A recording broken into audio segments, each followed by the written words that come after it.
Hola, es un placer tenerte aquí. Antes de comenzar, suscríbete al canal y dale like al vídeo. Me llamo Marta Requena, tengo 36 años y llevo 3 casada con Daniel, un hombre que, a primera vista, parecía el equilibrio entre serenidad y firmeza. Nos conocimos en una exposición de arte en Segovia, y desde entonces, su forma pausada de hablar y esa mirada segura me dieron la sensación de estar frente a alguien estable, alguien que no se deja llevar por los impulsos. Durante los primeros meses de matrimonio, pensé que había encontrado lo que tantas veces había creído imposible, una vida tranquila, sin sobresaltos. Pero con el tiempo, comencé a notar una distancia invisible entre nosotros, un silencio demasiado cargado para ser normal.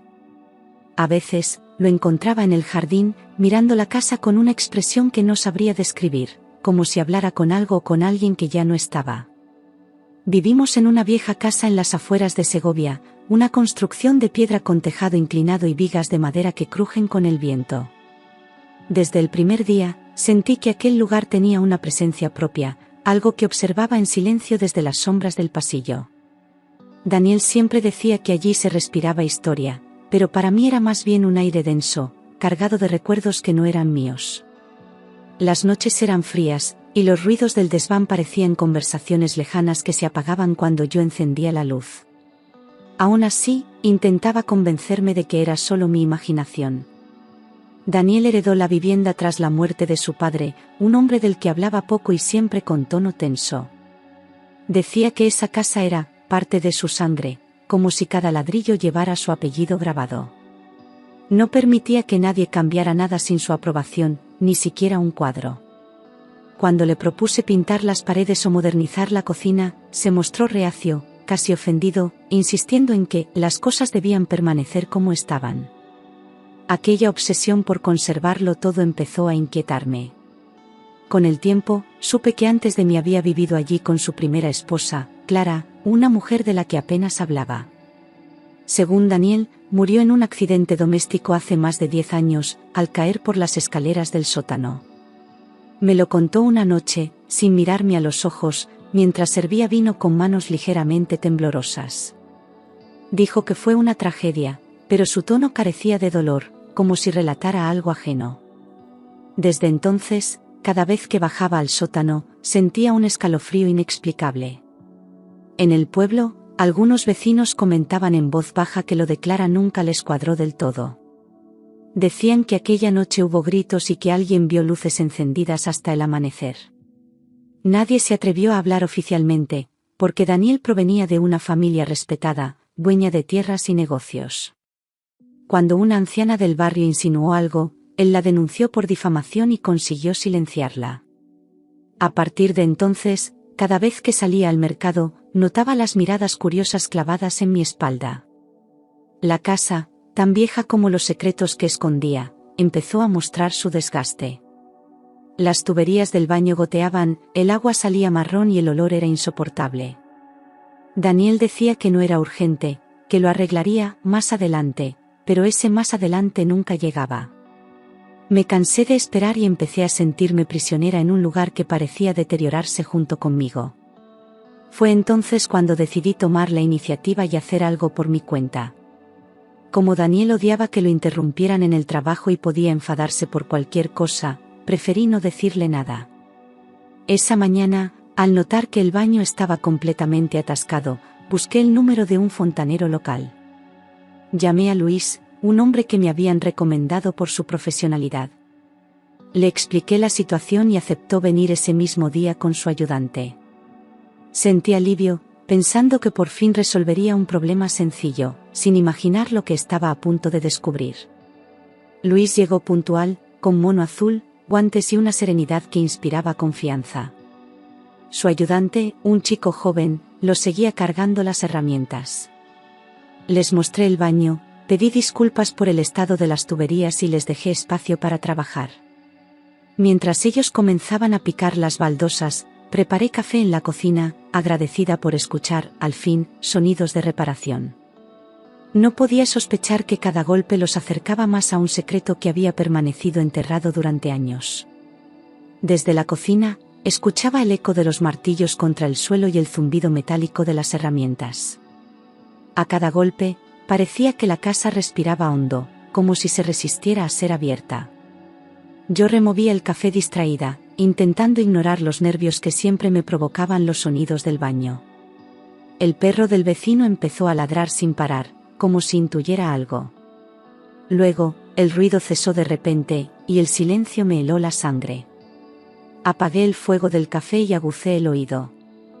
No se oía nada, ni martillazos ni voces, solo el tic-tac del reloj de pared.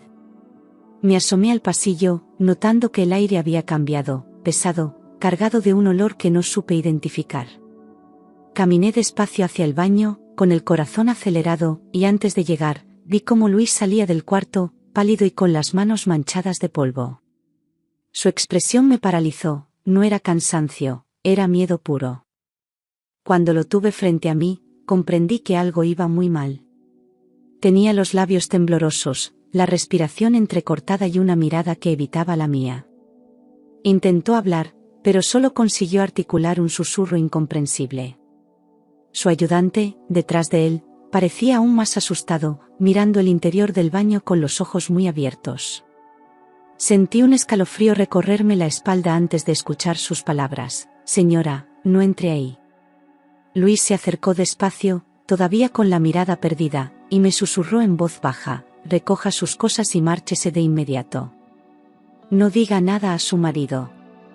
Su tono era tan firme que no pude tomarlo como una exageración. Intenté preguntarle qué pasaba, pero su respiración entrecortada y la tensión en sus hombros me detuvieron. Era evidente que había visto algo que lo había dejado sin aliento.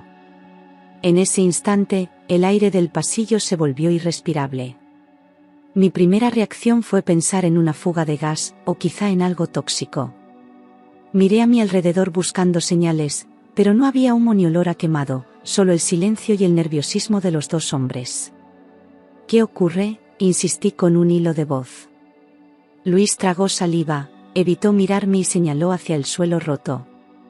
«No es seguro que usted esté aquí», murmuró, antes de apartarse un paso, como si no quisiera volver a mirar lo que había visto. Cuando logré que me mirara, su rostro estaba gris. «Hay algo envuelto entre las tuberías viejas», dijo, y se quedó en silencio, como si temiera que nombrarlo diera más fuerza a lo que había allí dentro. Me asomé con cuidado, aunque una parte de mí deseaba no hacerlo. El ayudante se persignó en voz baja y salió del baño sin decir palabra. Mi corazón golpeaba con tanta fuerza que apenas podía escuchar mis propios pensamientos. El aire del baño era pesado, y de pronto un olor metálico, denso y nauseabundo me golpeó de lleno. No era humedad ni óxido, era algo más orgánico, algo que no debía estar allí. Tapé mi nariz con la mano mientras Luis retrocedía, negando con la cabeza. Me incliné un poco para ver mejor, pero aquel hedor me hizo toser. Entonces comprendí que lo que se ocultaba bajo esas baldosas no pertenecía al mundo de los vivos. Entre los tubos oxidados se distinguía un bulto envuelto en plástico amarillento, cubierto de restos antiguos y polvo húmedo. Luis, temblando, dijo que lo había golpeado sin querer al intentar cambiar la tubería. Me arrodillé, aunque mi cuerpo me pedía huir, y vi una forma humana bajo las capas endurecidas del plástico.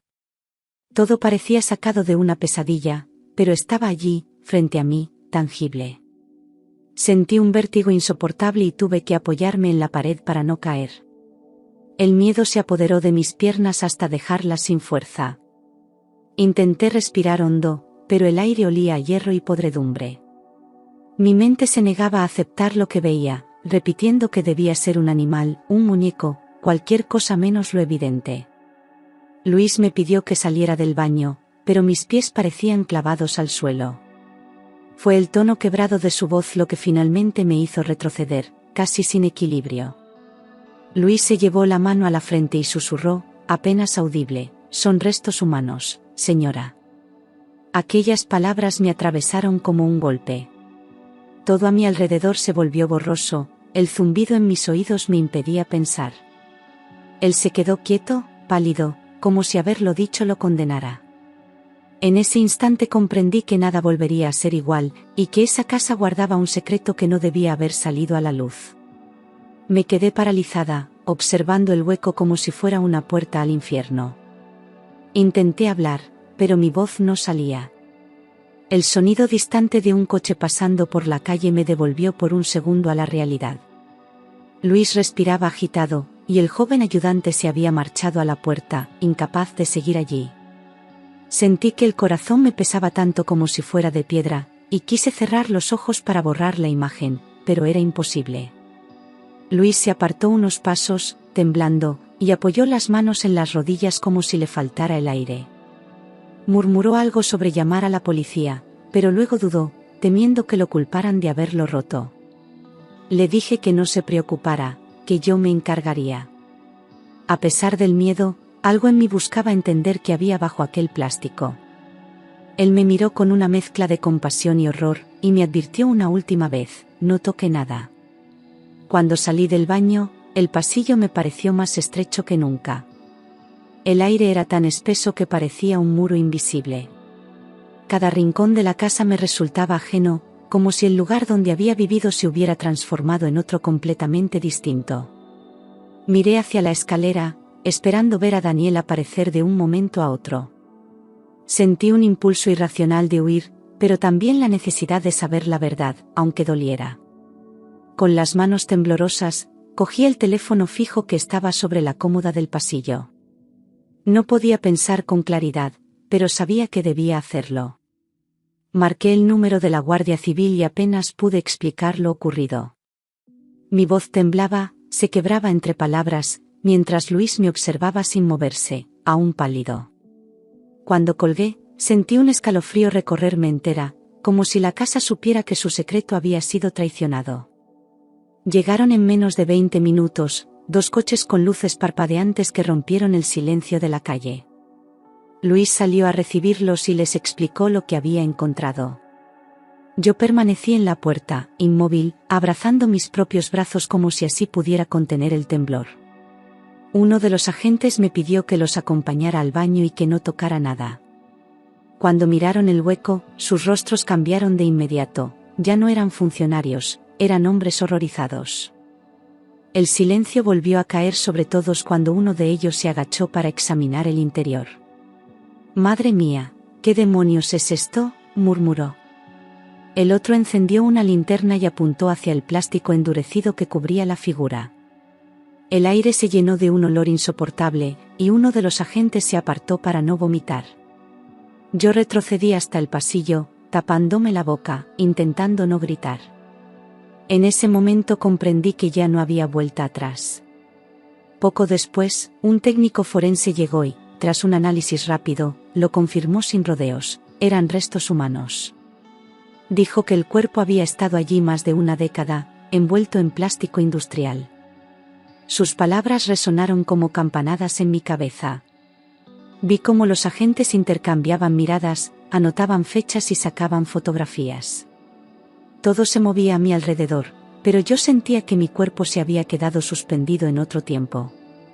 Mientras los agentes sellaban el área, una idea terrible me atravesó la mente: cuando Clara murió, Daniel era el único que vivía en esa casa.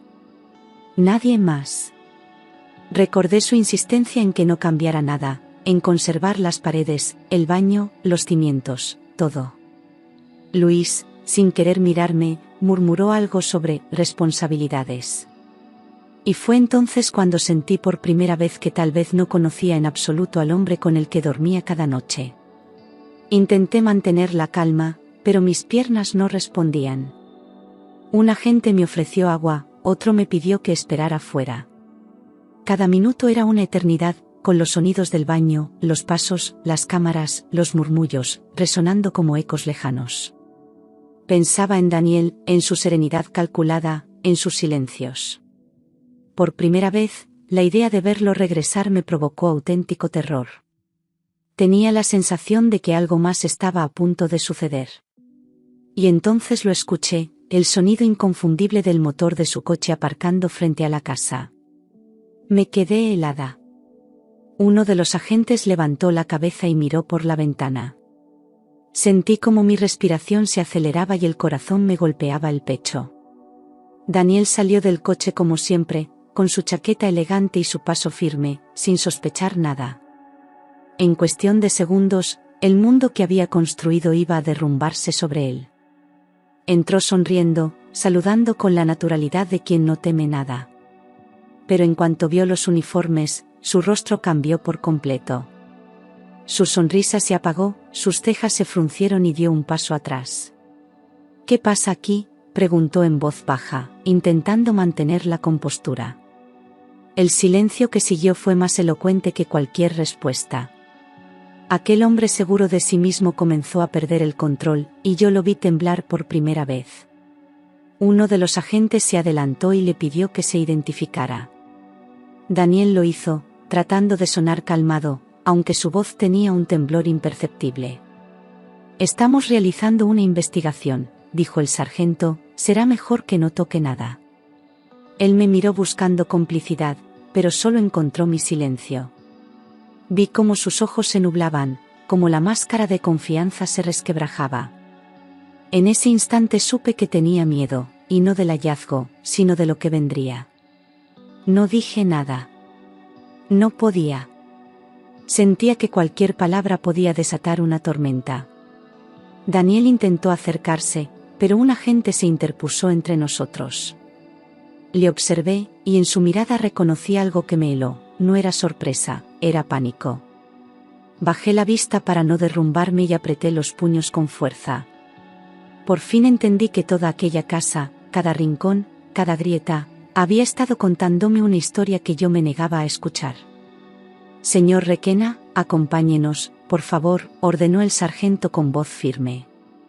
Daniel intentó sonreír, fingiendo calma, pero el sudor en su frente lo delataba. Preguntó si era una broma o algún error, pero nadie respondió. 2 agentes entraron al baño con guantes y cámaras, mientras otro se quedó junto a él. Yo observaba la escena con una mezcla de miedo y alivio, consciente de que todo estaba cambiando para siempre. Luis bajó la mirada, evitando cruzar palabra con Daniel. El ambiente era tan denso que apenas se podía respirar. Uno de los agentes susurró algo sobre ampliar la búsqueda, y Daniel, nervioso, empezó a negar con la cabeza. Se notaba su esfuerzo por mantener la compostura, pero sus manos no dejaban de moverse. Cada segundo pesaba como una eternidad, y la casa entera parecía escuchar en silencio. Los forenses comenzaron a retirar más baldosas y, tras unos minutos, hallaron otros 3 bultos del mismo tamaño. Nadie dijo nada. Solo se escuchó el sonido seco de los guantes al rozar el plástico. Un agente maldijo en voz baja y pidió refuerzos. Daniel se apoyó contra la pared, pálido, con los ojos clavados en el suelo. Su respiración era tan agitada que podía oírse desde el pasillo. El joven ayudante del fontanero no soportó la visión y salió corriendo hacia el jardín, donde vomitó. Uno de los agentes lo siguió para calmarlo, pero todos estaban conmocionados. Lo que había bajo el suelo era demasiado para cualquiera. Luis se quedó inmóvil, con las manos en los bolsillos, como si temiera ser culpado de haber descubierto la verdad. Yo apenas podía mantenerme en pie, mis rodillas temblaban sin control. El jefe forense habló con voz grave, casi susurrando, los restos tenían entre 15 y 20 años. La coincidencia temporal con la muerte de Clara era evidente. El silencio de los agentes lo confirmó sin necesidad de palabras. Daniel tragó saliva, intentando parecer sereno, pero su rostro estaba desencajado. Yo sentí un nudo en el estómago, consciente de que todo apuntaba hacia él. Daniel insistió en que no sabía nada, que quizás Clara había hecho reformas antes de morir. Su voz sonaba débil, insegura, como la de alguien que improvisa sobre la marcha. Los agentes lo escucharon sin interrumpirlo, pero tomaban notas con rapidez. Luis negó discretamente con la cabeza, sabiendo que aquella versión no tenía sentido. Yo observaba en silencio, comprendiendo que su mentira era el principio del fin. Horas más tarde, los vecinos empezaron a declarar. Todos coincidieron en que la casa no se reformaba desde los años 90. Nadie recordaba obras, ni ruido, ni obreros entrando. Aquello destrozaba por completo la coartada de Daniel. El sargento me miró con seriedad y me pidió que no regresara allí hasta que todo se aclarase. Asentí, Pero dentro de mí sabía que esa casa ya no me pertenecía. Quise creerle, quise pensar que había una explicación posible, que todo era un error.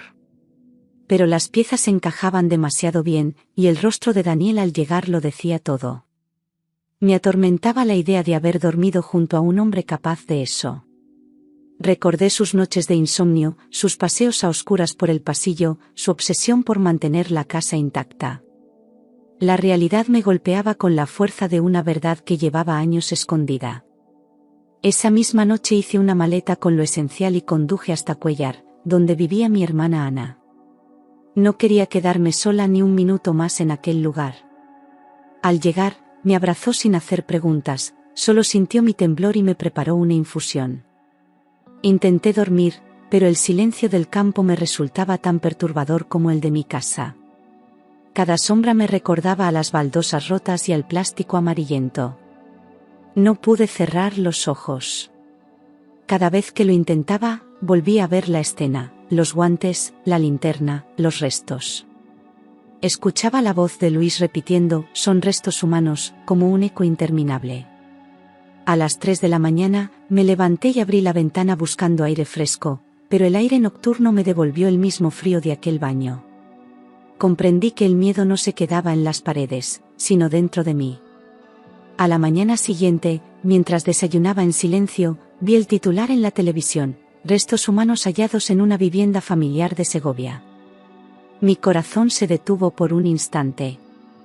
Las imágenes mostraban mi casa, rodeada de coches policiales, con vecinos curiosos tras la cinta amarilla. Sentí vergüenza, miedo y una tristeza profunda. Aquella noticia ya no era solo un caso, era mi vida expuesta ante todo un país. Horas después, el teléfono sonó. Era Daniel. Su voz sonaba tensa, casi cortante. No hables con nadie, dijo. Todo es un malentendido, y si te mantienes al margen, saldremos de esto. Sus palabras parecían más una orden que un consejo. Me quedé en silencio, escuchando cómo respiraba rápido al otro lado de la línea. En ese instante, supe que ya no me veía como su esposa, sino como una amenaza. Colgué sin responder. El miedo me paralizaba, pero también me empujaba a pensar con claridad. Si Daniel había sido capaz de ocultar algo así, no podía saber hasta dónde llegaría para protegerse. Cerré todas las ventanas de la casa de mi hermana y eché las llaves 2 veces. Cada sombra en el pasillo me hacía sobresaltarme. Empecé a entender que el peligro no había terminado, solo había cambiado de forma. Esa misma tarde, 2 agentes vinieron a buscarme para una declaración oficial. Fueron amables, pero sus rostros reflejaban el peso del caso. Me explicaron que necesitaban todos los detalles posibles, desde el momento en que llamé al fontanero hasta la llegada de Daniel. Les ofrecí té, pero nadie lo tocó. En el aire flotaba una tensión que parecía mezclarse con el olor a miedo. Les conté todo con precisión, el ruido de las herramientas, el silencio repentino, el rostro de Luis, el olor nauseabundo. A medida que hablaba, revivía cada instante, y mis manos temblaban sobre la mesa. Uno de los agentes me escuchaba sin interrumpir, tomando notas con gesto grave. Al terminar, me agradecieron la colaboración y me aconsejaron que evitara cualquier contacto con Daniel. Asentí, aunque sabía que él no se rendiría tan fácilmente. Días después, los forenses reabrieron el antiguo informe de la muerte de Clara. Descubrieron irregularidades, faltaban análisis óseos y las fotografías del caso habían desaparecido. Nadie entendía cómo se había cerrado tan rápido aquella investigación. El nuevo examen reveló fracturas incompatibles con una simple caída. Clara no había muerto por accidente.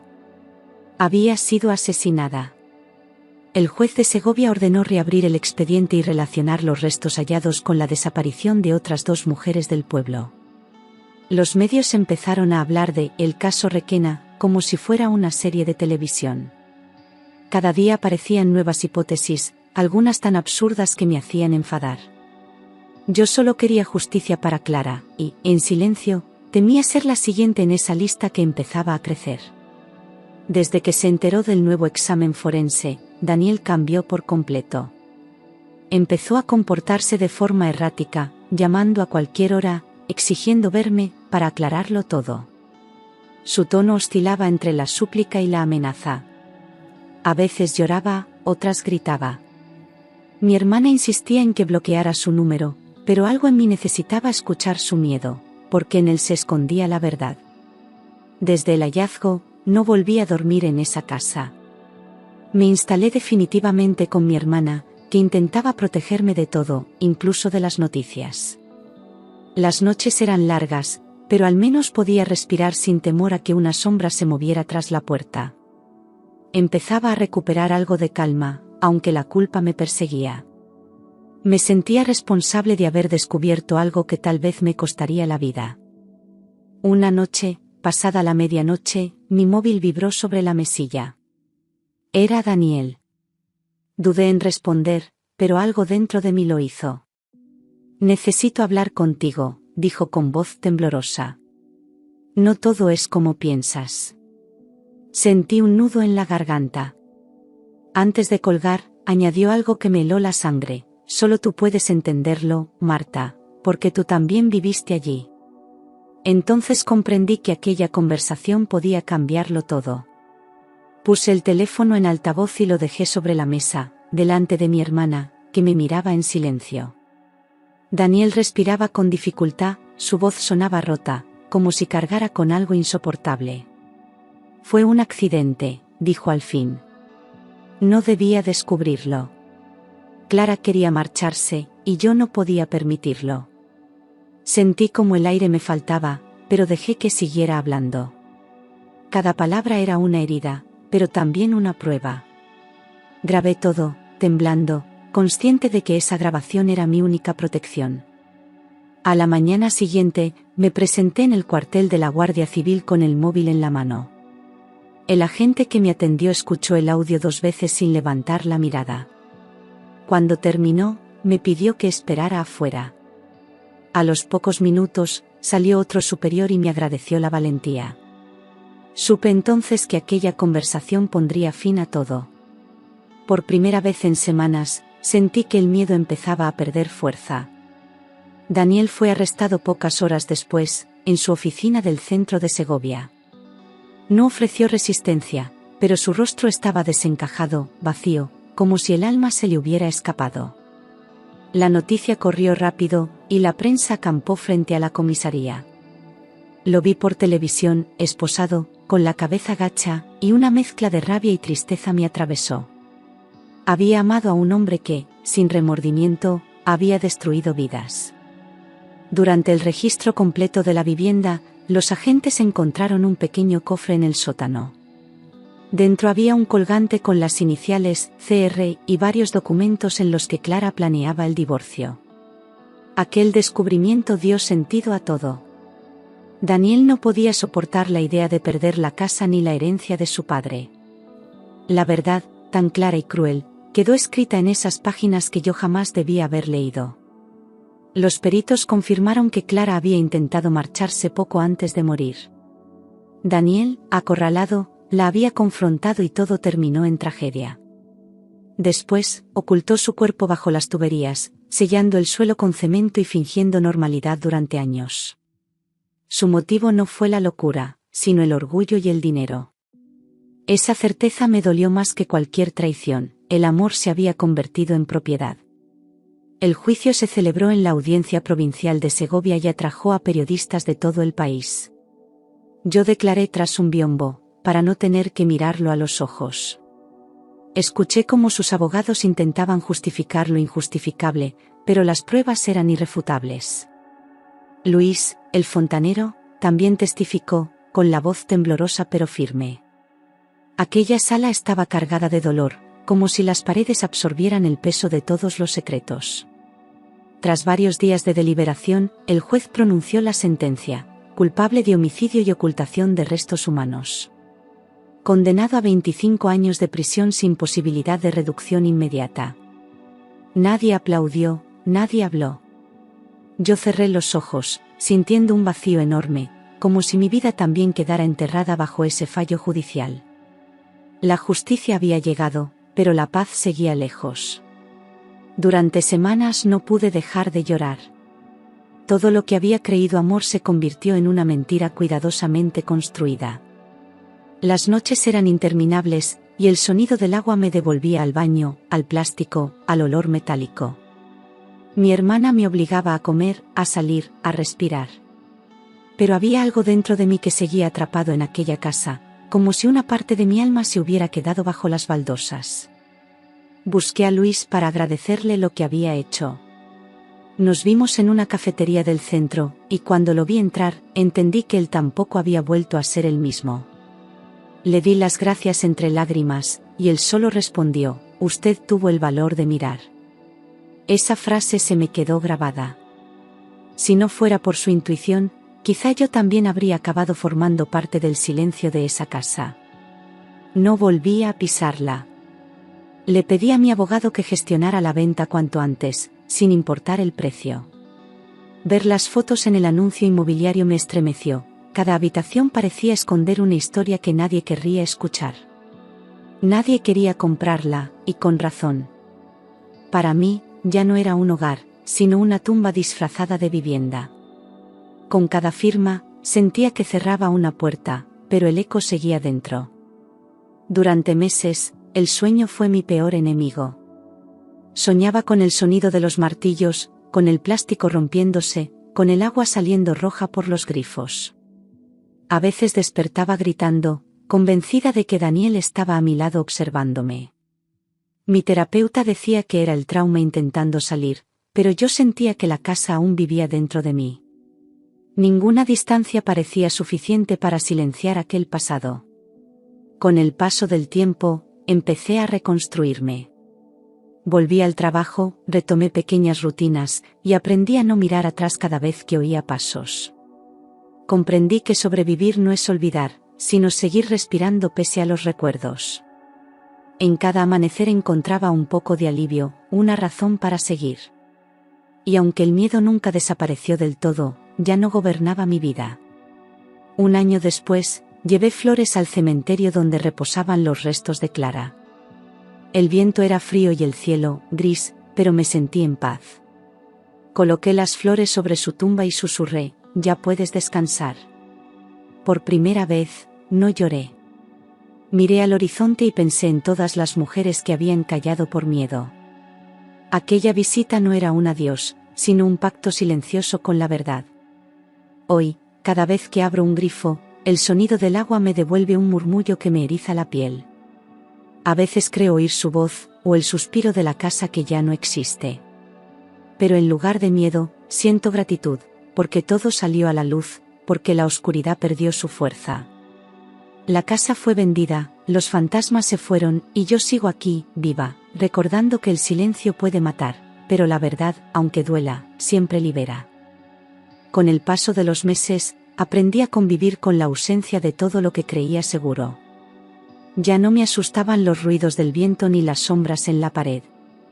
Me asustaba más el silencio interior, ese que llega cuando una parte de ti ha muerto y la otra todavía no sabe cómo vivir. Sin embargo, empecé a comprender que el dolor, por profundo que sea, también puede transformarse en impulso. Y fue desde ese vacío donde empecé a reconstruirme. Una tarde, recibí una carta certificada del juzgado. La casa había sido finalmente adjudicada a un comprador anónimo. Al leerlo, sentí alivio y tristeza al mismo tiempo. Aquella vivienda que una vez llamé hogar ya no me pertenecía ni a mí ni a mis miedos. Cerré el sobre, lo guardé en un cajón y respiré hondo. Por primera vez en mucho tiempo, tuve la sensación de haber cerrado un ciclo. Comencé terapia de forma regular. Hablar en voz alta de todo lo ocurrido me costaba más que enfrentarlo. Pero cada sesión me enseñaba que no era culpable de haber amado al hombre equivocado. Aprendí a distinguir entre amor y control, entre cuidado y sometimiento. Y aunque las cicatrices no se borran, aprendí a tocarlas sin temblar. A veces soñaba con Luis, el fontanero, con aquella mirada que lo decía todo sin palabras. Lo busqué una última vez, no para hablar del pasado, sino para agradecerle por haber tenido el coraje de no callar. Nos despedimos con un apretón de manos y un silencio sereno. Su presencia fue la prueba de que, incluso en medio del horror, aún existen personas buenas. Mi hermana Ana fue mi refugio durante todo ese tiempo. Sin ella, quizá me habría rendido. Me recordaba a diario que la justicia puede tardar, pero llega. Me animó a escribir lo que viví, a convertir el miedo en testimonio. Así nació un pequeño cuaderno que guardo aún hoy, con cada detalle, cada olor, cada palabra. No lo escribí para el mundo, sino para mí, para no olvidar. Un día decidí volver a Segovia, no a la casa, sino al río que atraviesa la ciudad. Me senté en un banco, observando el reflejo del agua bajo el puente de San Marcos. El rumor del cauce era distinto al del baño donde empezó todo. Este sonido no daba miedo, sino calma. Comprendí que el agua, incluso cuando pasa por lugares oscuros, siempre sigue su curso. Volví a caminar sin mirar por encima del hombro. Empecé a enseñar arte en una escuela local, retomando la vida que había dejado en pausa. Mis alumnos no sabían nada de mi historia, y yo tampoco necesitaba contársela. En cada clase, mientras les hablaba de luz y de sombras, pensaba en cómo la vida imita al arte. A veces, solo desde la oscuridad se distingue la verdad del color. Los años pasaron, y Daniel se convirtió en un nombre que ya no pronunciaba. Su recuerdo perdió fuerza, como una pintura que el tiempo va borrando poco a poco. Nunca volví a recibir noticias suyas, pero de vez en cuando, algún periodista insistía en revivir el caso.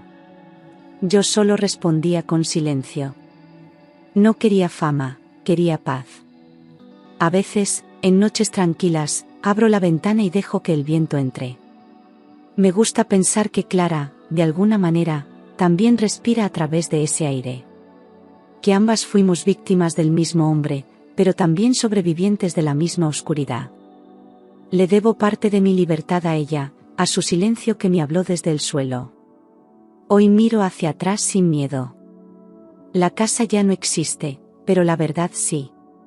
Y aunque el pasado siga dejando su sombra, sé que cada paso que doy es un recordatorio de que sobreviví. No a una historia de terror, sino a una de renacimiento. Porque, a veces, la luz no se encuentra, se construye.